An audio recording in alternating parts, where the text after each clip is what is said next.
அனைவருக்கும் வணக்கம். தெய்வீக பலன்கள் சேனல் சார்பாக தங்களை அன்புடன் வரவேற்கிறோம். இன்று நம் காணொளியில் காண விரும்புவது சனி பகவானுக்கு உகந்த சனிக்கிழமை எப்படி பரம்பொருள் பெருமாளுக்கு உகந்த நாளானது எப்படி என்பதை பற்றி இந்த காணொளியில் பார்க்கலாம். வாருங்கள் காணொளிக்கு செல்லலாம். மறக்காமல் ஒரு சப்ஸ்கிரைப் செய்யவும். பொதுவாக 9 நவகிரகங்களில் ஒவ்வொரு கிரகத்திற்கும் ஒரு கிழமை வழிபாட்டிற்குரியதாக இருக்கப்படுகிறது. இதில் சனிக்கிழமையானது சனி பகவானுக்கென்ற நாளானதாக சொல்லப்படுகிறது. அதே விஷயத்தில் இது பெருமாளுக்குரிய விரத நாளாகவும் பார்க்கப்படுகிறது. முக்கியமாக புரட்டாசி மாதமன்றி அனைத்து சனிக்கிழமைகளிலும் விரதம் இருப்பதை பலரும் வழக்கமாக கொண்டிருக்கிறார்கள்.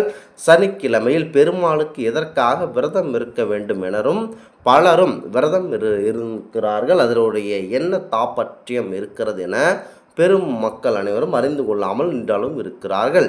சனிக்கிழமை பரம்பொருள் பெருமாளுக்குரிய நாளாக மாறியதற்கு அவருடைய தீவிர பக்தரான ஒருவரே காரணம் என அனைத்து தரப்பிலும் சொல்லப்படுகிறது. இதற்கு அந்த பக்தரின் வாழ்வில் நடந்த சம்பவமே சான்றாக இருக்கிறது என அந்த கதைகள் கூறுகின்றன.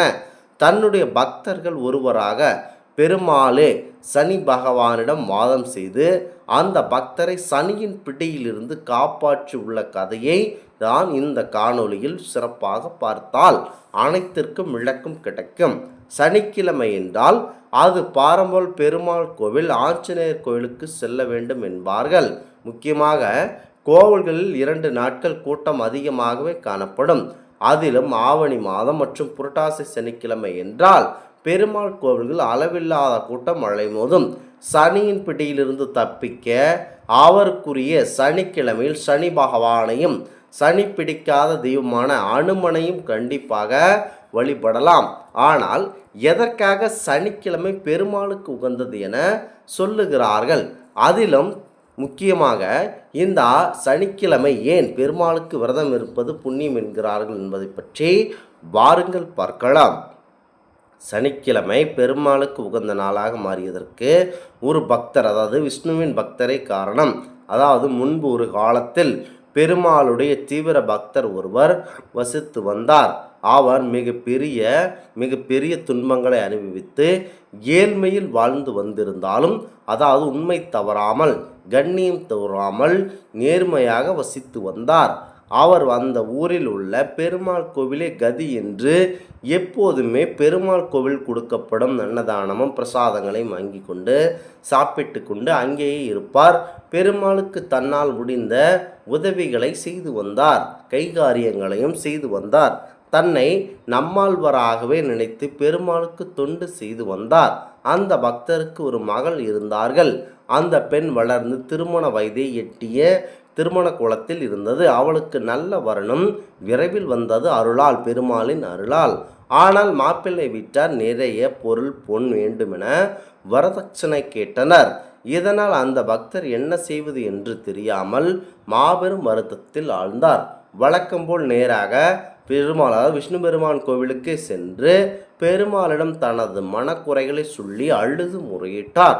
வெகு நேரம் கோயிலில் இருந்த அவர் நடை சாற்றுப்படும் நேரம் நெருங்கியதால் வீட்டிற்கு தாராளமாக திரும்ப வேண்டும் என நினைத்தார்.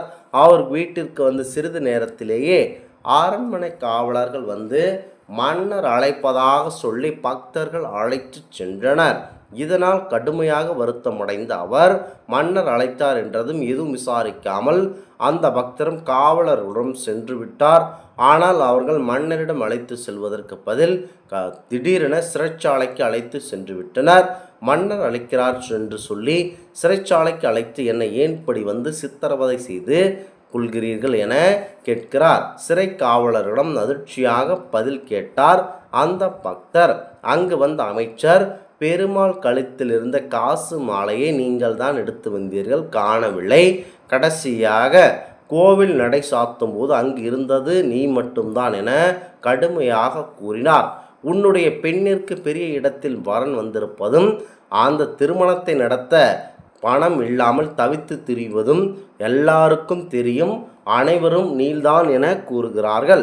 உன்னுடைய பெண்ணின் திருமணத்தை நடத்துவதற்காக நீ தான் நகையை எடுத்திருக்க வேண்டும் என அனைவரும் உன் மீது தான் சந்தேகிக்கிறார்கள் என கூறுகிறார்கள். அதனால்தான் மன்னன் உத்தரவின் பேரில் உன்னை சிறையில் அடைத்திருக்கிறேன் என கடுமையாக கூறினார் அந்த சிறைக்காவலர். அதோடு மட்டுமின்றி காசு மாலை திருப்பி தரும் வரை பக்தருக்கு சவுக்கடி கொடுக்க வேண்டும் எனவும் அமைச்சர் சிறைக்காவலரிடம் தண்டனையை நிறைவேற்ற துவங்கினார்கள். மேலும் மேலும் தண்டனை அதிகரித்தனர்.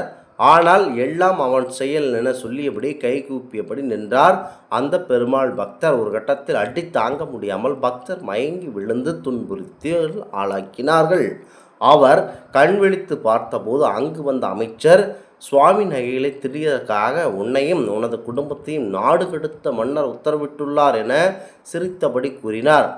அதனால் நாளை காலை பொழுது விடுவதற்குள் நீங்கள் நாட்டின் எல்லை கடந்திருக்க வேண்டும் என்று கோபமாக கூறினார். இதனை கேட்டு கலங்கி போன பெருமாள் பக்தர் பெருமாளை காண அவரை வழிபடாமல் எப்படி இருப்பது என வேதனைப்பட்டு அழுதார். இனியும் தான் உயிர் வாழக்கூடாது என எண்ணி கோவிலுக்கு அருகில் இருந்த குளத்தில் மூழ்கி உயிரை விட முடிவு செய்தார் அந்த பக்தர். குளத்தில் மூழ்க இருந்த அவரை யாரோ தடுத்து நிறுத்தினார்கள். யார் என்று திரும்பி பார்த்தபோது அங்குதான் சனீஸ்வரன் சிரித்தபடி நின்று கொண்டிருந்தார். தன்னை தடுக்க வேண்டாம் என்றும் தனக்கு நடந்த விஷயங்களையும் விளக்கி கூறினார் அந்த பெருமாள் பக்தர். அதற்கு சனி பகவான், உன்னுடைய முற்புற வினையின் காரணமாகவே இவை அனைத்தையும் நான் நடத்தினேன். உனக்கு 7.5 சனி பிடிக்கும் காலம் நெருங்கியதாக இருந்தது. உன்னை பிடிப்பதற்காக நான் இங்கு வந்து கொண்டிருந்தேன். அப்போது என்னை தடுத்து நிறுத்தியதாக பெருமாள் என் பக்தனை நீ பிடிக்கக்கூடாது என்றார். அது என்னால் முடியாது, என்னுடைய கடமையை நான் செய்ய வேண்டும் என நான் கேட்டுக்கொண்டதன் பேரில் 7.5 மாதங்கள் மட்டும் அவரை பிடித்துக்கொள் என்றார் பெருமாள். அதற்கு மகாவிஷ்ணு ஒப்புதல் கொடுக்கவில்லை. கடைசியாக 7.5 நாளைகள் மட்டுமே பிடித்து கொள்கிறேன் என கேட்டபோது வேறு வழியின்றி பெருமாள் ஒப்புக்கொண்டார். அவர் அளித்த வாக்கின்படி 7.5 நாள்கள் மட்டுமே உன்னை பிடித்திருந்தேன். அதனால்தான் இத்தனை துயரமும் திடீரென உனக்கு ஏற்பட்டது என விளக்கி கூறினார் சனி பகவான். சனி பகவான் கூறியதை கேட்டு ஆனந்த கண்ணீர் விட்ட பக்தர், சாதாரண பக்தனான எனக்கு மகாவிஷ்ணு உங்களிடம் வாதிட்டாரா? இதைவிட வேறு பேர் எனக்கு என்ன வேண்டும் என கூறி பக்தியில் மீட்சிலிருந்து போனார் அந்த பக்தர். அப்போது அங்கு வந்த மன்னர், நீங்கள் கோவிலிலிருந்து சென்று சிறிது நேரத்திலேயே பக்கத்து நாட்டு மன்னர் வந்திருந்தார். அவருக்கு பெருமாள் கழுத்தில் இருந்த மாலை அணிவித்து மரியாதை செய்தோம். பெருமாள் கழுத்தில் இருந்த மாலை எடுக்கும்போது தவறுதலாக காசு மாலையும் அதனுடன் வந்துவிட்டது. இப்போதுதான் பக்கத்து நாட்டு மன்னர் தகவல் சொல்லிவிட்டு போகிறார். நேர்மையான உங்களை சந்தேகப்பட்டு விட்டோமே, சரியாக விசாரிக்காமல் நாங்கள் செய்த தவறுக்காக எங்களை மன்னித்து விடுங்கள் என பக்தர் காலில் இருந்து மன்னிப்பு கேட்டார். நீங்கள் இப்படி செய்ததால் தான் பெருமாளின் மீது கொண்ட அன்பு எனக்கு புரிந்தது என சனி பகவான் கூறியதை மன்னரிடம் தெரிவித்தார் அந்த பக்தர். இதற்கு சனி பகவானையும் பெருமாளையும் ஒன்று சேர வழிபட பலனை பெறுவதற்காகத்தான் சனி பகவானுக்குரிய சனிக்கிழமையில் பக்தர்கள் பாரம்பரிய பெருமாளையும் முறையாக பின்பற்றி வழிபட துவங்கினார்கள். பெருமாளுக்காக சனிக்கிழமையில் விரதம் இருக்கும் பக்தர்களுக்கு சனி பகவான் துன்பங்களை தருவதில்லை என இந்த இடத்தில் புலனாகிறது. இந்த ஆன்மீக தகவல் உங்களுக்கு பிடித்து இருந்தால் தெய்வீக பலன்கள் சேனலை கண்டிப்பாக சப்ஸ்கிரைப் செய்து கொள்ளவும். மீண்டும் ஒரு நல்லதொரு காணொளியில் உங்களை சந்திக்கிறோம். நன்றி, வணக்கம்.